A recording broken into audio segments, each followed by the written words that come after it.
Ce programme relate des faits réels. Certaines scènes ont été reconstituées et certains noms changés.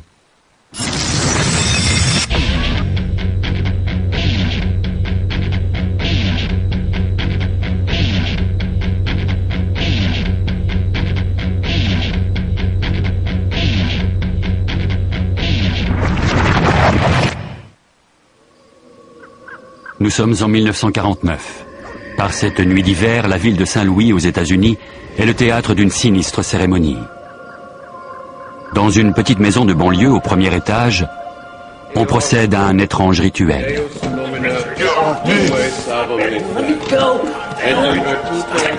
Des prêtres catholiques récitent des prières face à un jeune forcené qui leur répond par des insultes.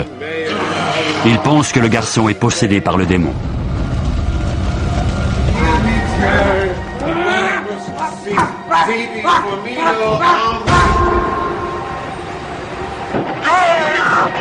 Cette histoire a inspiré un film si terrifiant que des ambulances se tenaient à la sortie des salles de cinéma pour prévenir les crises d'hystérie. The Exorcist. Le film était une fiction. Mais ce que nous allons vous raconter s'est réellement passé.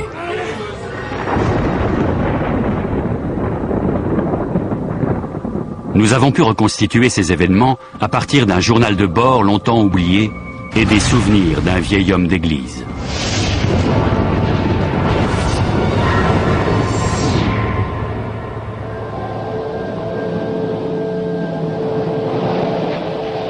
L'Exorciste est sorti sur les écrans en 1973. Quelque chose d'inexplicable s'est emparé d'une petite fille. Dans cette rue, dans cette maison, un homme va tenter de la sauver. Il est son dernier espoir.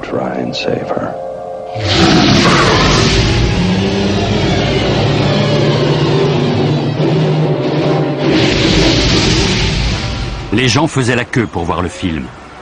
Dans les salles de cinéma, on vomissait, on s'évanouissait. Un retour à la religion a même été observé. Dans les églises catholiques, on a vu les gens affluer. Tous venaient se confesser pour se laver de leurs péchés.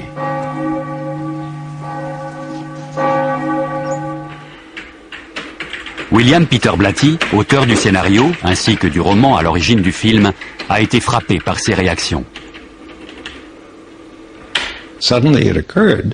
Tout à coup, les gens, qu'ils aient la foi ou non, se sont mis à croire aux démons et au châtiment. Dans son roman, le héros chasse le diable du corps d'une enfant. Ce récit s'inspire d'un cas d'exorcisme réel survenu en 1949.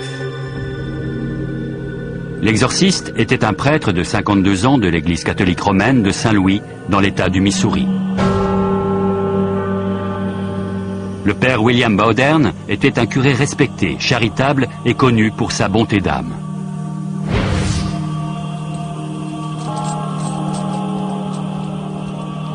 Ses 25 années de sacerdoce lui ont valu une réputation d'homme déterminé. Il était particulièrement tenace.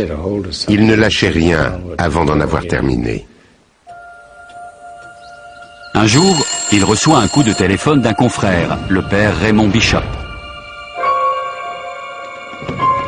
Ce dernier lui raconte une histoire au premier abord grotesque. La mère d'un adolescent soupçonne son fils d'être possédé par une force maléfique. Jésuite, Bowdern, avec sa grande expérience, connaîtrait-il un moyen de l'aider? La requête peut sembler saugrenue. Il accepte pourtant de rendre visite à la famille. Il n'est pas lui-même. Mais le docteur dit qu'il n'a rien. Les parents sont désespérés. Ils lui parlent de leur fils Richard et de ses problèmes. Merci d'être venu, mon père. Parlez-moi de Richard. Il se passe quelque chose en lui. Mais nous ne savons pas ce que c'est. Ça me fait peur. Bowdern leur fait reprendre calmement leur récit depuis le début. La mère lui décrit la vie d'une famille ordinaire, heureuse et unie.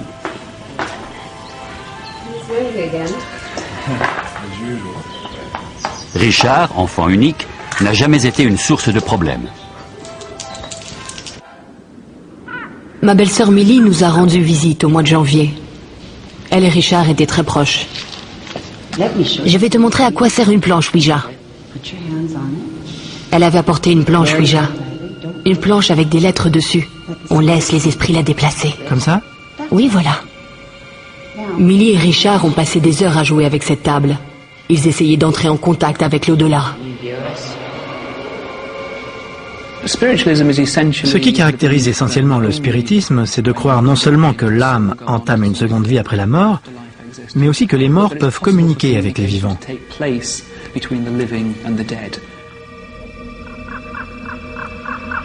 C'est le 15 janvier qu'on note un premier signe mystérieux.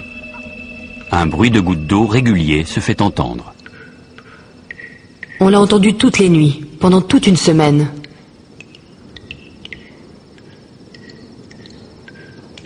Pourtant, aucun robinet ne fuit. La petite famille est déconcertée.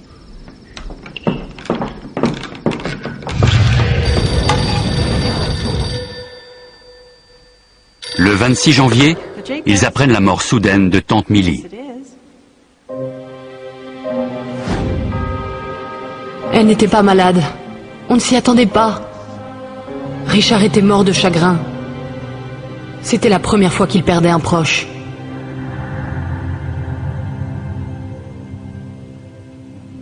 Les jours suivants, les bruits de gouttes d'eau et de martèlement ne font qu'augmenter. Ça vient de là-haut. Encore? Tu devrais aller voir. On fait venir les dératiseurs, mais les bruits continuent.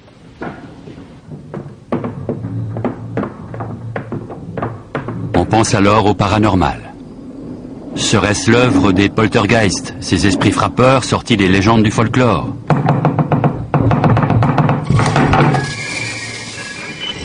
Il m'a traversé l'esprit que c'était peut-être Millie qui essayait d'entrer en contact avec nous.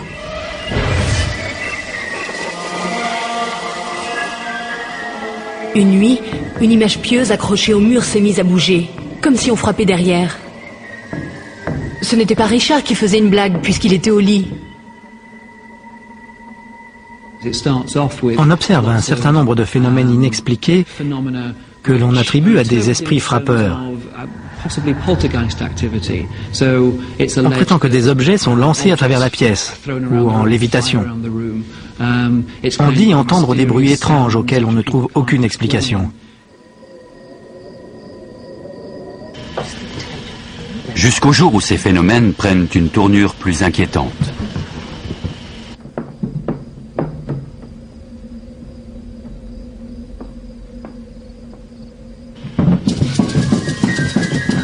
Maman! Maman! Maman! Oh mon Dieu! Richard! William! William, viens vite!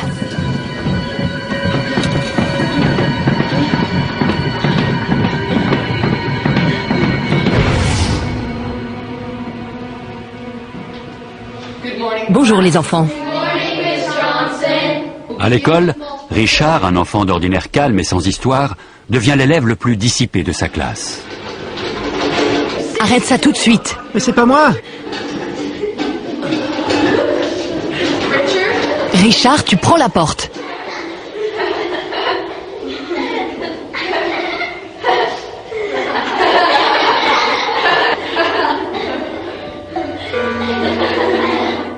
Mademoiselle, c'est pas moi. Tu sors. On l'a emmené voir un médecin. Mais il n'a rien trouvé d'anormal. Il a seulement dit que Richard était angoissé. C'est un terme qu'on utilise encore aujourd'hui et qui n'est pas signe de bonne santé mentale. Ça caractérise quelqu'un d'anxieux, peut-être de dépressif, mais surtout irritable et anxieux. Les parents s'adressent alors à un psychiatre.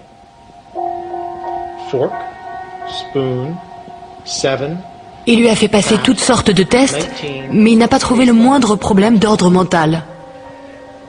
On est même allé voir un psychiatre. Pour le père Bowdern, cela ressemble à un simple cas de crise d'adolescence. Mais ça ne vient pas que de lui. On l'a vu. Et puis il a commencé à avoir des marques sur le corps. Maman! Qu'est-ce qu'il y a? Laisse-moi voir. Cela s'est produit le 26 février, un mois tout juste après la mort de Millie.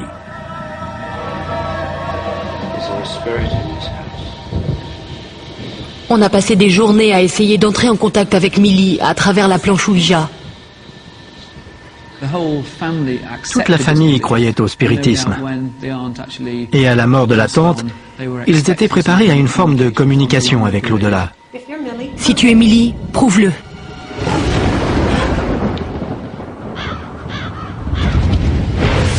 Il y eut une réponse, pas sur la planche Ouija, mais sur le corps de Richard. Oh non! Ça recommence!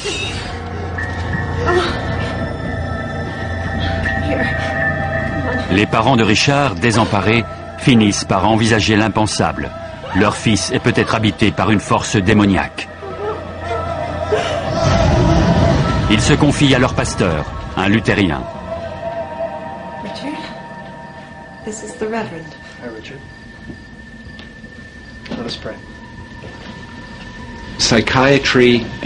Ni la psychiatrie, ni la médecine générale n'ont apporté de réponse à leurs interrogations. Elles n'ont eu aucun effet sur Richard. Ils ont abandonné la science parce qu'elle ne leur était d'aucune aide. Our Father, who art in heaven, Pas plus que le pasteur. thy kingdom come. Chez les luthériens évangéliques, la religion de cette famille, on ne recense aucun cas de possession ou d'exorcisme. Mais le pasteur savait que cela existait chez les catholiques. Il leur conseille d'aller voir un prêtre catholique. Forever and ever. Amen. Si on prend ce cas au premier degré, tel qu'on veut nous le présenter, alors on retrouve un grand nombre d'éléments caractéristiques de la possession démoniaque. On a tout envisagé. Croyez-vous possible que... Écoutez, demain soir on dira des prières et on verra ce qui se passe. Merci, mon père.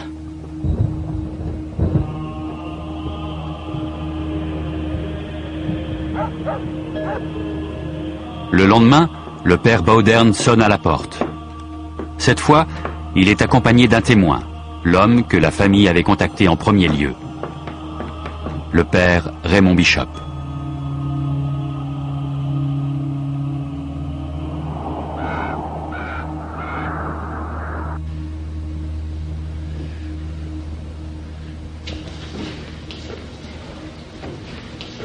Bonjour Richard. Bonjour mon père. Comment ça va? Je suis le père Bowdern et voici le père Bishop. Comment te sens-tu? Ça va. Bien. Si tu veux bien, j'aimerais te réciter ce qu'on appelle une neuvaine. D'accord. Ça commence comme ceci. François-Xavier Saint, très aimable et plein de charité, j'adore respectueusement avec vous la majesté divine. Qu'y a-t-il? Ma poitrine. Oh Seigneur.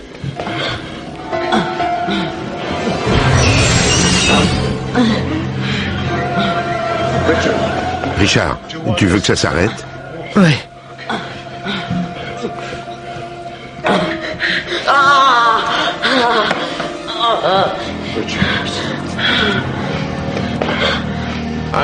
Je vous supplie de tout mon cœur de m'obtenir, par votre puissante intercession, la grâce si importante de vivre et de mourir sainement.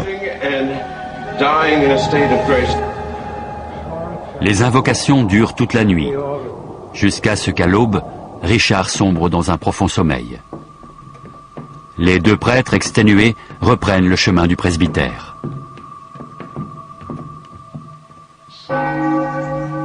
En repensant aux faits, le père Bowdern arrive à une sinistre conclusion. L'enfant est bien possédé par le démon. Le curé de paroisse doit se résoudre à affronter le prince des ténèbres. Ce qui fait de lui un exorciste.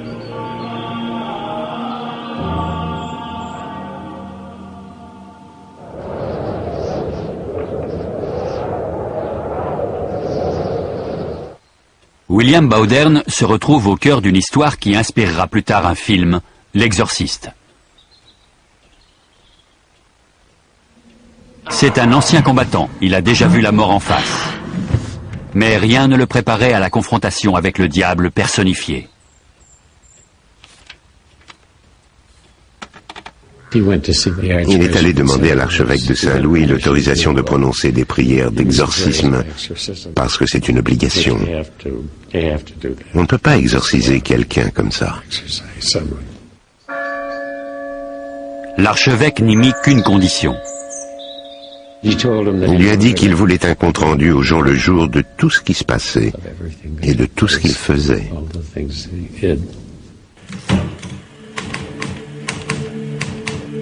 Le père Bauderne désigne le père Bishop comme assistant. Il le charge de tenir un journal.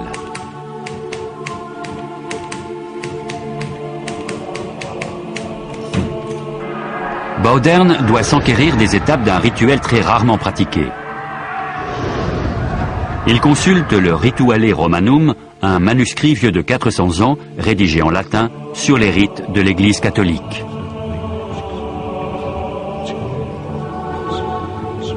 Enfoui dans ces pages, il trouve le passage indiquant comment pratiquer un exorcisme.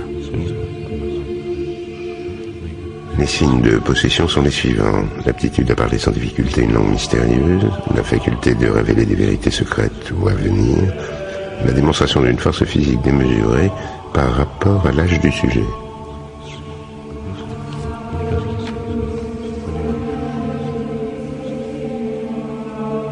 Bauderne s'aventure en terrain inconnu. Au XXe siècle, dans l'Église catholique des États-Unis, on n'a quasiment jamais entendu parler d'exorcisme.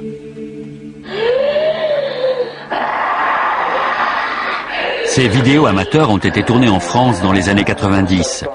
Elles témoignent d'une série d'exorcismes pratiqués par une secte qui a rompu avec l'Église catholique. Ces personnes sont-elles réellement possédées ou tout simplement folles? En Espagne, l'Église autorise encore parfois des exorcismes. Le père José Antonio Fortea est exorciste.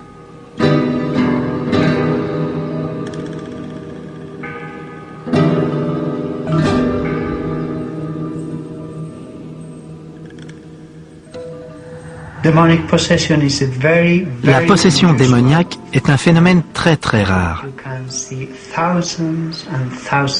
Sur des milliers de personnes atteintes de troubles psychotiques, un seul cas est lié à une influence démoniaque.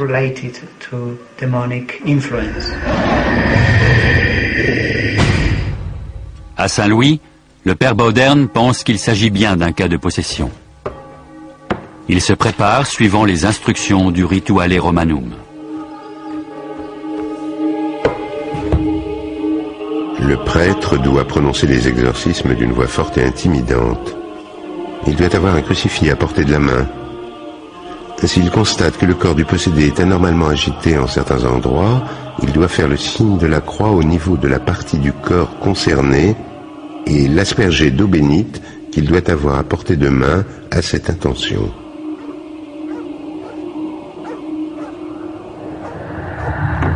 Bauderne et Bishop retournent au chevet de Richard. Ils sont prêts à défier le malin. Deus nomina tuae salvum et et virtute tuae judica me. Deus Extrait du journal de Bishop. Les coups qu'il porte sont sans commune mesure avec sa force physique. Get away from me. Deus et Pater Domini nostri Jesu Christe. Invoco nomen sanctum tuum et clementium tuum. Les prières sont renouvelées d'heure en heure. Quand, vers 1h du matin, Ouvrez la fenêtre. Richard semble vomir quelque chose. Il s'en va. Qui s'en va? Il s'en va. Qui s'en va? Que se passe-t-il? Extrait du journal. Un instant plus tard, il avait l'air normal. Toute la famille s'est agenouillée au pied de son lit et a récité des grâces. Pour le père Bauderne, le bien a triomphé du mal. Mais le Rituale Romanum l'avertit. Il arrive que le démon laisse le possédé en paix pour faire croire à son départ. L'exorciste doit rester sur ses gardes, sous peine de tomber dans son piège. Maman! Maman! Maman! Qu'y a-t-il, chérie? Il revient. Qui ça? Qui revient? Il revient. J'appelle le père Baudern. À 3h15, Baudern est rappelé auprès de Richard. Sa lutte avec l'ange du mal est loin d'être terminée.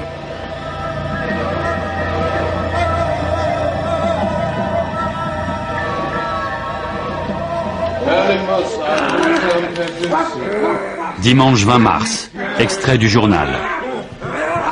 À 20h15, Richard a eu une crise plus violente que toutes les précédentes.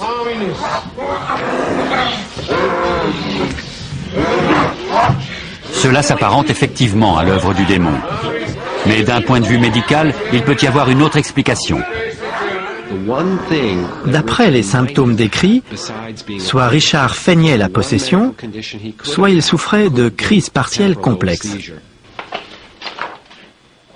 C'est une forme d'épilepsie, des crises chroniques provoquées par un dysfonctionnement de l'activité électrique du cerveau.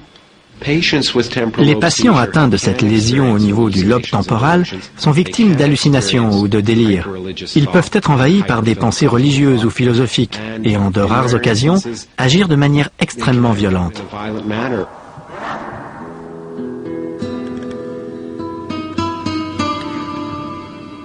Mais la maladie peut être la complice du malin. Le père Fortea pense qu'il est possible d'être victime de crise tout en étant possédé par le démon. Il met en garde les non-croyants.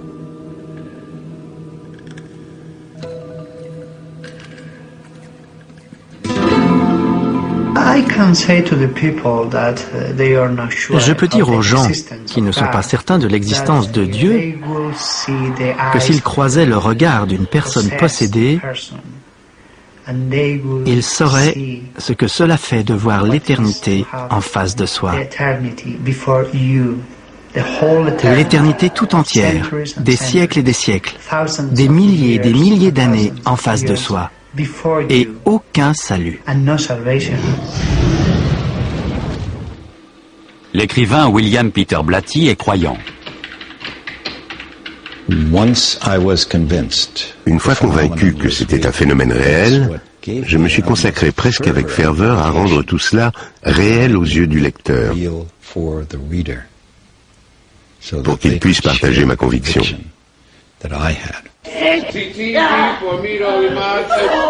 Les proches du garçon ne peuvent endurer ce cauchemar plus longtemps. Le père Baudern décide de suivre les instructions du Rituale Romanum. Dans la mesure du possible, le possédé doit être emmené dans un lieu approprié, isolé du monde, où sera pratiqué l'exorcisme.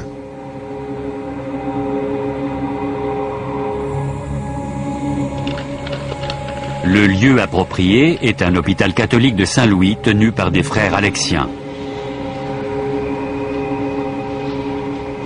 Bonjour, je suis le père Baudern. Bonjour mon père, nous vous attendions. C'est en bas du couloir sur votre gauche. Très bien, allons-y.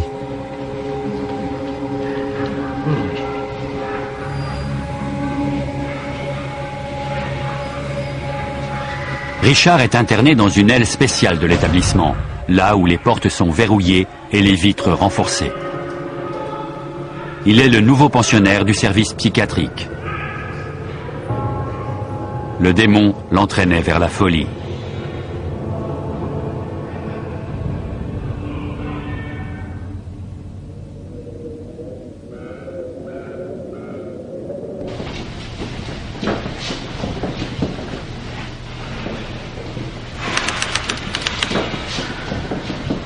Just with the temperature drop and everyone's been sleeping.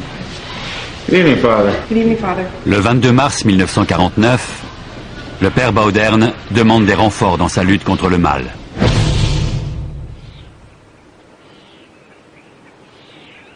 Walter Halloran, aujourd'hui retraité dans le Wisconsin, est le dernier témoin vivant de ces événements.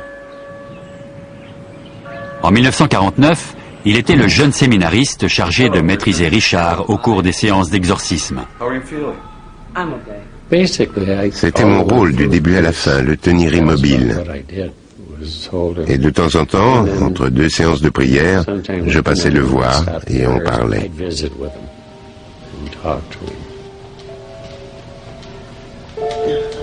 Bonjour, père. Je peux avoir un verre d'eau?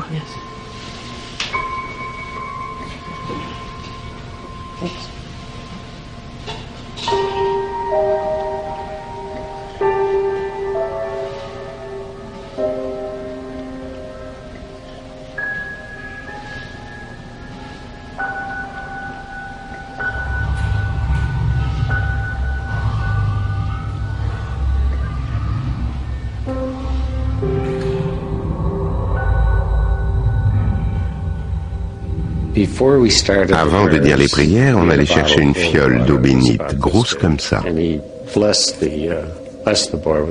Il a béni le garçon avec. Il est allé le poser sur la commode. Ensuite, il s'est agenouillé au pied du lit. Et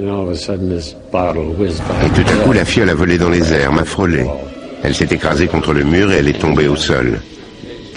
Pour moi, ça a été la première preuve tangible qu'il s'agissait bien d'un cas d'exorcisme. C'était vraiment inexplicable.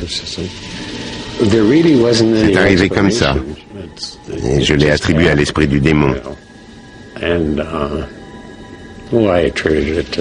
Il n'y avait personne à moins d'1,50 m de la fiole.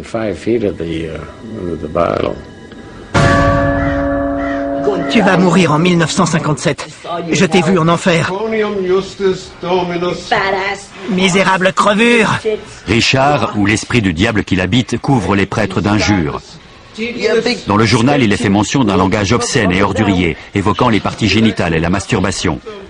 En 1949, cela a de quoi choquer. Fallait-il imputer ce langage à la possession démoniaque ou à de la pure malveillance? Le fait que Richard assène des injures à ceux qui l'entourent dans les moments où il est possédé est un autre moyen qu'il a trouvé de confondre leur jugement. Quand pouvez-vous jurer et insulter les gens sans en être inquiété, sinon en prétendant que c'est le diable qui vous l'a fait dire? Au fur et à mesure que se prolonge le supplice, Richard devient de plus en plus obscène.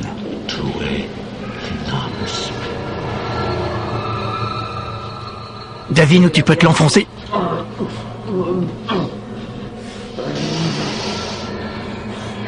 Il m'a demandé si à un moment ou un autre, j'avais soupçonné le garçon de feindre sa condition. Eh bien, non, jamais.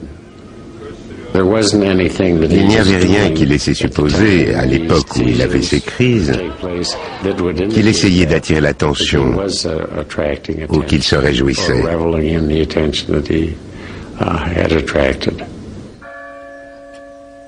Certaines indications du Rituale Romanum font naître de nouveaux doutes chez le père Bauderne.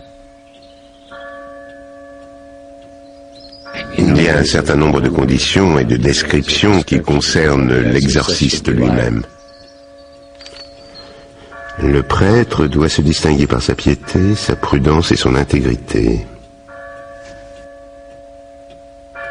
Bauderne se demande s'il a la force morale de vaincre Satan.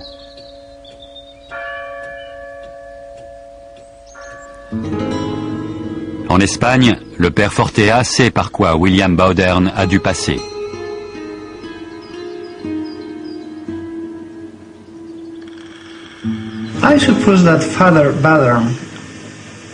La première fois, le père Bauderne a dû éprouver de la peur. Parce que lorsqu'on pratique un exorcisme pour la première fois, on ne sait pas à quoi s'attendre. Il peut se produire n'importe quoi.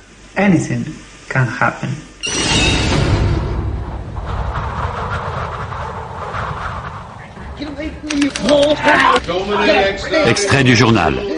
Il nous adresse des coups de pied et des crachats et se débat si fort que même 3 hommes ont du mal à le maîtriser. Il m'a dit que je lui faisais mal en lui tenant les bras comme je le faisais. Alors je l'ai lâché.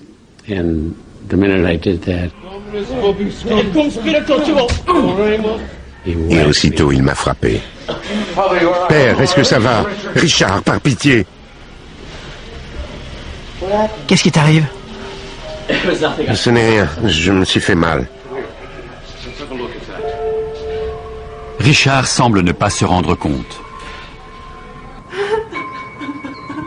Pour sa famille, l'épreuve est douloureuse. Pour les hommes d'église, elle est épuisante. Le jour, Baudern officie dans sa paroisse sans dire un mot de ses activités nocturnes. Quel péché as-tu commis? Physiquement, il était à bout de force. Il avait toujours peur d'oublier quelque chose. Il a aussi beaucoup souffert moralement.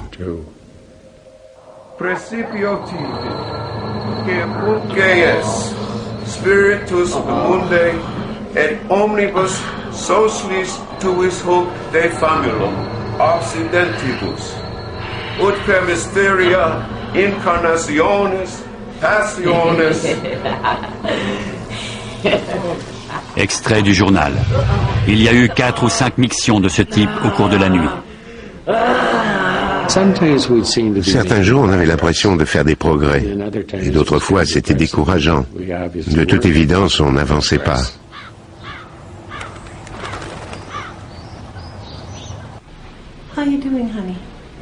La mère de Richard songe à tout abandonner et à ramener son fils à la maison. You'll be coming home soon, sweetheart, I promise.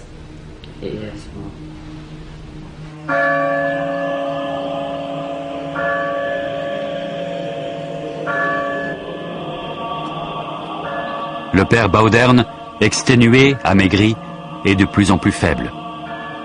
Il doit s'élever à travers la prière et le jeûne pour implorer l'assistance divine et chasser les démons. Je me souviens qu'il jeûnait tout le temps et qu'il priait beaucoup. Il disait, c'est tout ce qu'on peut faire. Le rituel continue. Un soir, on remarque que les mouvements de Richard se font plus violents chaque fois que le prêtre invoque le nom de Dieu. Et Filii, et Spiritus, et Spiritus, Domini exaudi, et appetatum viri votum. Et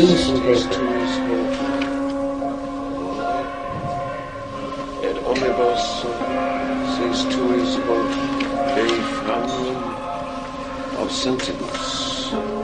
Extrait du journal. Richard a demandé un crayon. Avec, il a écrit « Je suis le diable en personne. Dans 10 jours, j'enverrai un signe. »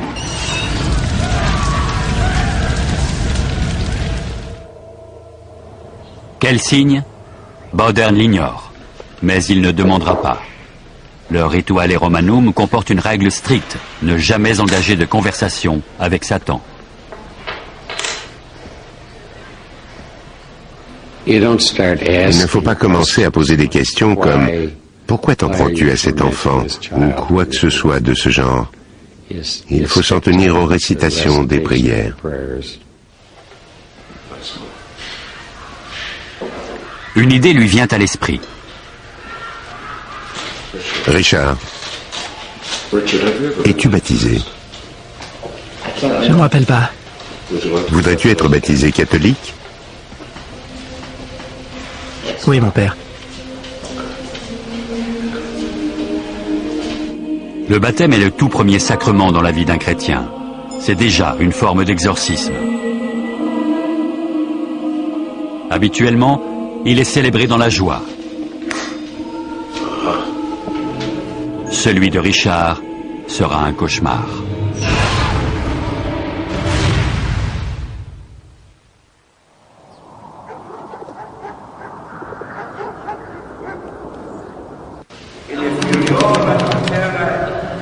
Avec le baptême, l'exorciste pense posséder son arme la plus redoutable.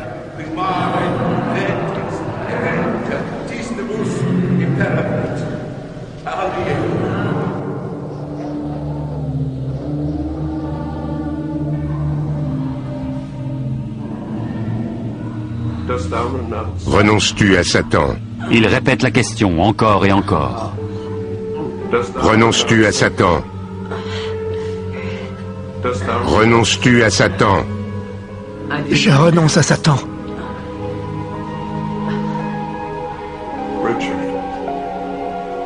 ego te baptizo in nomine Patris et Filii et Spiritus Sancti.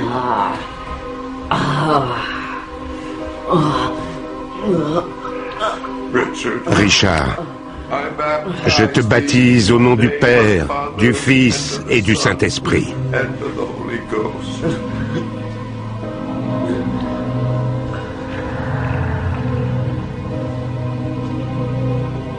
Au regard de l'Église catholique, le garçon est désormais hors de danger en présence du Saint-Esprit.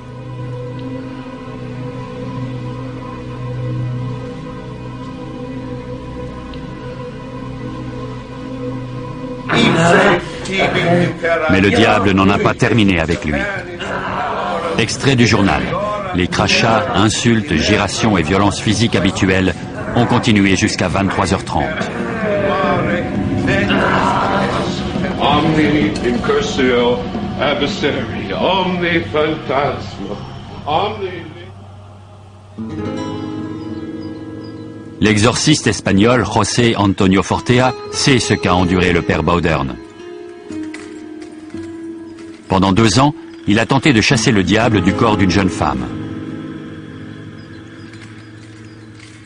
Il nous raconte que l'a possédée avec une liaison avec un membre d'une secte satanique. Il la désirait. Ce n'était pas simplement de l'amour. Cette femme l'obsédait. Et toutes les semaines, ils invoquaient les démons. Il a été entraîné dans une âpre lutte spirituelle.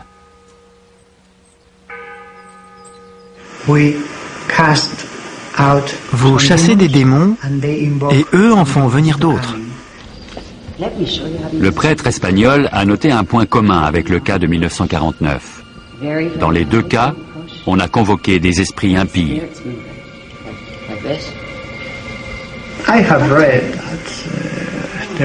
J'ai lu qu'un membre de la famille avait une planche Ouija. Il est très très dangereux de jouer avec une planche Ouija, comme de s'adonner à tout type de sorcellerie, au spiritisme ou à l'invocation d'esprits inconnus. Si mon âme ou ma conscience peut être séparée de mon corps, alors cela veut dire que quelque chose d'étranger peut s'y installer et en prendre le contrôle. D'où l'idée de possession. Et par conséquent, il y a un côté sombre à cette croyance dans l'au-delà, qui est généralement une croyance plutôt positive. Que ce soit vrai ou pas, c'est quelque chose de positif puisque cela nous permet de répondre à l'angoisse de la mort.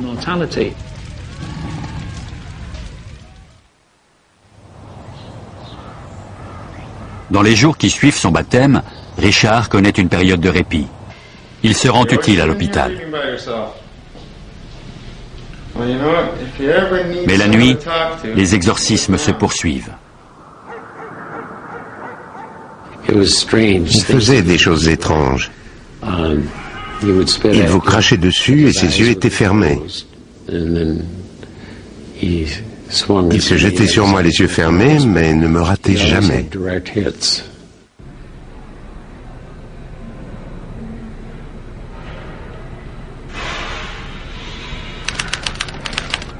Le père Baudern et ses assistants arrivent à l'hôpital à 20h, harassés, mais déterminés à mener le rituel d'exorcisme jusqu'au bout.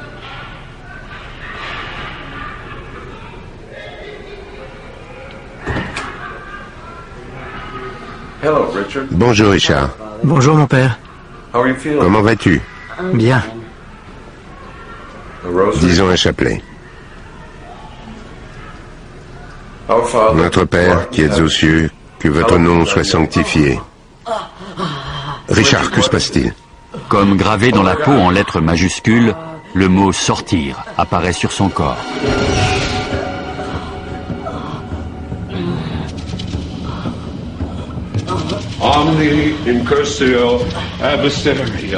Extrait du journal. Le diable a ri et a lancé « Il n'a plus qu'un seul mot à dire, mais il ne le dira jamais ». Il n'a plus qu'un seul mot à dire, mais il ne le dira jamais. On se demandait bien de quel mot il pouvait s'agir. Et on a pensé que ce devait être Seigneur.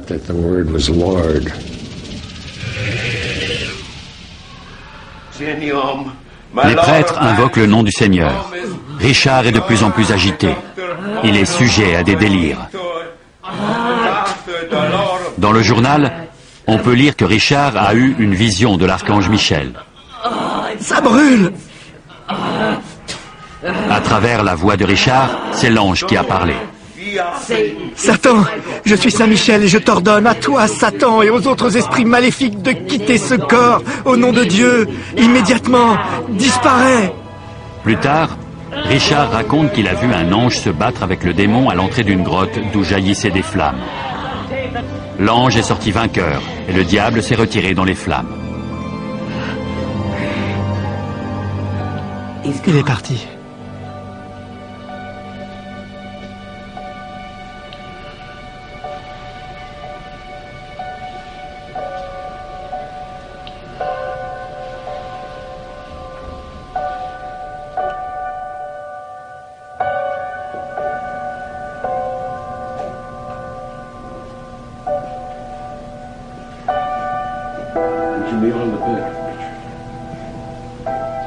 Richard reçoit la communion des mains du père Bowdern.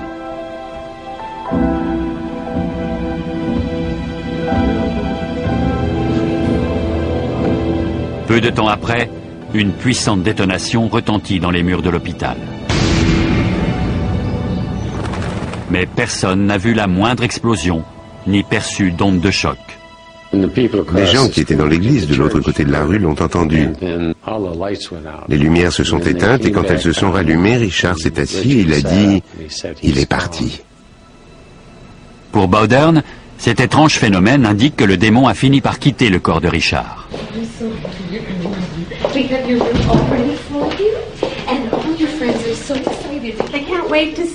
Après 4 longues semaines d'exorcisme, Richard rentre enfin chez lui.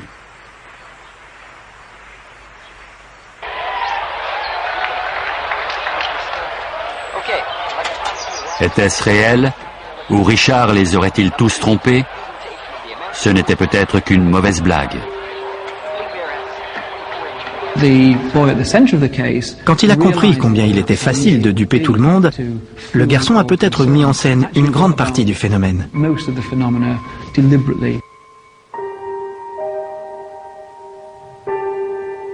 Le résultat, c'est une histoire qui semble attester en tout point d'un cas véridique de possession démoniaque et d'exorcisme.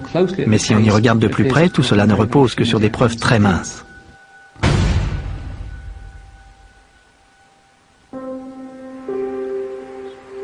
Le supplice de Richard prend fin le 29 avril 1949.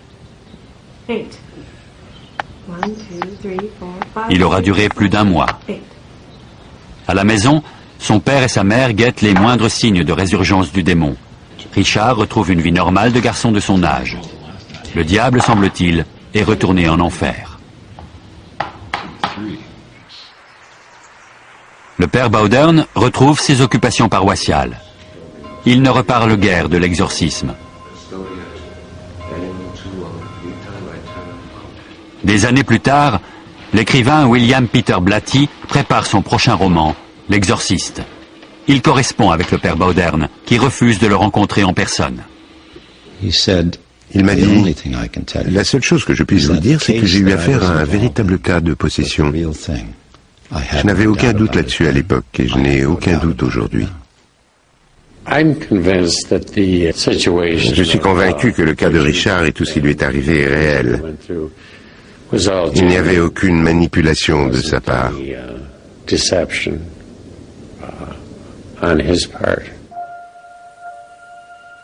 Mais pour d'autres, Richard aurait créé de toutes pièces une possession démoniaque, un délire alimenté par la croyance au spiritisme de sa famille et par les rituels d'exorcisme des prêtres. Il est tout à fait probable que les prêtres eux-mêmes ne se rendent pas compte de l'influence que peut avoir leur rituel et à quel point ils participent au phénomène. Leurs méthodes sont certainement efficaces, mais sans le vouloir, ils donnent des informations sur le comportement à adopter. Ils continuent le rituel jusqu'à observer le comportement en question, et ensuite ils passent à l'étape suivante. De cette manière, ils ont la confirmation qu'il se passe bien quelque chose de reconnaissable, mais sans prendre conscience qu'ils ont contribué à le faire apparaître. Mais que penser du journal, et de ses rapports détaillés sur des lits qui tremblent et les objets qui volent. On sait, d'après un nombre important d'études sur la fiabilité des témoignages oculaires, qu'en général il manque de précision. Aucun témoin n'essaye d'abuser sciemment de notre bonne foi. Ces gens sont sincères. Ils rapportent honnêtement des détails véridiques de ce qu'ils croient avoir vu. Les messages sur la peau de Richard ont-ils été tracés par le diable ou par lui-même? Le fait d'écrire sur la peau s'appelle la dermatographie. C'est souvent associé à un état de grande anxiété. En écorchant sa propre peau à l'aide de ses ongles ou de n'importe quel objet, tel qu'un stylo ou une pointe, on obtient des marques qui font l'effet d'un bas-relief. Cherchait-il tout simplement à attirer l'attention?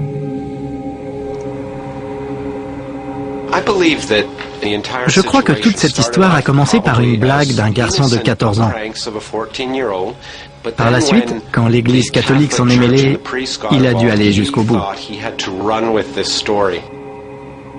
La véritable question n'est pas de savoir si ce cas de 1949 était réel ou pas. Je n'en sais rien. Évidemment, je n'en sais rien. La vraie question, c'est est-ce que c'est possible? C'est ça qui est intéressant. La rumeur d'exorcisme s'est très vite répandue. On en a parlé dans les journaux, une notoriété dont l'Église catholique se serait bien passée. Quand ça s'est terminé, j'ai reçu un tas de coups de téléphone. Une femme qui voulait faire exorciser son mari. Quelqu'un d'autre, c'était pour son chien. Enfin, vous voyez, des choses insensées. Noël 1973. L'exorciste sort sur les écrans de cinéma. Une paroisse catholique de Washington reçoit 40 demandes d'exorcisme.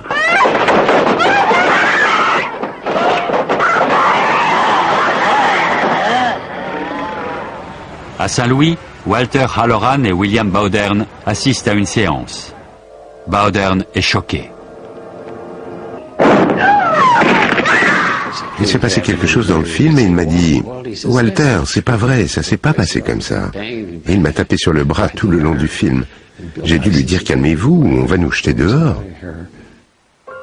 Richard, le garçon par qui tout est arrivé, s'est converti au catholicisme. Il est devenu scientifique et vit aujourd'hui dans l'Est des États-Unis. Il n'aurait aucun souvenir des faits survenus en 1949. Le père Bowdern est décédé à Saint-Louis en 1983, à l'âge de 86 ans. Il ne s'est jamais exprimé publiquement sur l'exorcisme. Walter Halloran a officié en tant qu'aumônier dans l'armée au Vietnam, puis il a enseigné à l'université avant de prendre sa retraite. Je ne suis pas du tout expert en la matière. Je n'ai fait que regarder. On devait gérer cette situation. On a dit des prières et ça a marché. En 1999, 385 ans après la rédaction du Rituale Romanum, le Vatican a publié un texte révisé où il est demandé aux prêtres de s'assurer qu'ils ne se trouvent pas en présence de maladies mentales ou physiques.